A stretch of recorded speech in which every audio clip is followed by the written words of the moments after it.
Programang ito ay rated SPG. Striktong patnubay at gabay ng magulang ang kailangan. Maaaring may masiselang tema, lengguwahe, karahasan, sexual, horror o droga na hindi angkop sa mga bata. Puno na nga si Camille kay David, kaya naman ang tanging alam ni Camille para makaganti dito kay David ay isumbong ito kay Rigor. Sising-sisi nga itong si Camille kung bakit siya naniwala sa panguutos sa kanya noon ni David. Hindi niya umano naranasan sa kanyang mga magulang ang pagmamalupit na naranasan niya kay David. Kaya naman buo na ang pasya ni Camille, ibubunyag niya kay Rigor ang tunay na lihim ni David na kailan lang niya natuklasan.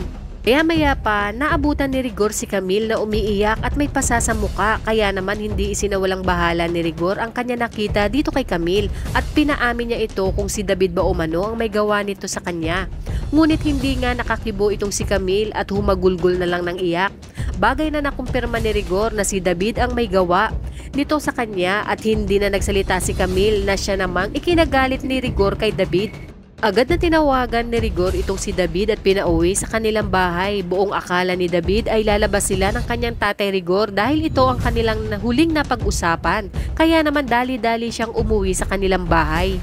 Maya sa pagdating ni David ay agad itong sinuntok ni Rigor at tinadyakan. Sinabi nga ni Rigor kay David na wala itong karapatan manakit ng babae, lalo na kay Camille.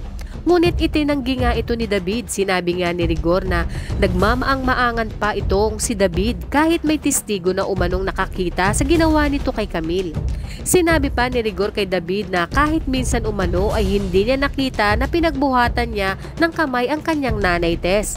Kaya dito mas lalong nanggalaiti si David sa galit kay Camille dahil sa ginawa nitong pagsusumbong sa kanyang tatay Rigor.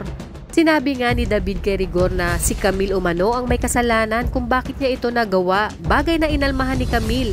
Harap-harapang sinabi ni Camille na kailangan na umanong malaman ni Rigor ang mga itinatago ni David, lalo na at meron itong baril.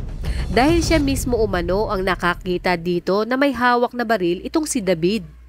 Dagdag pa ni Camille na meron umanong magarang sasakyan si David at bakit umano biglang nagkaroon ng mamahaling sasakyan itong si David.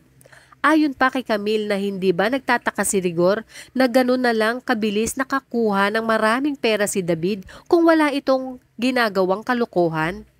Samantala nakatanggap ng tawag si David mula kay Olga at sinabi nga ni Olga na kikitain umano siya ni Don Julio kasama si Ramon. Natuwa naman itong si David dahil umano sa nangyayari sa kanya ay matutupad na ang kanyang matagal na hinihintay na mapunta sa kanya ang yaman ng mga Montenegro. Ngunit lingid nga sa kaalaman ni David na ang negosyong tinutukoy ni Olga ay ang mga iligal na droga.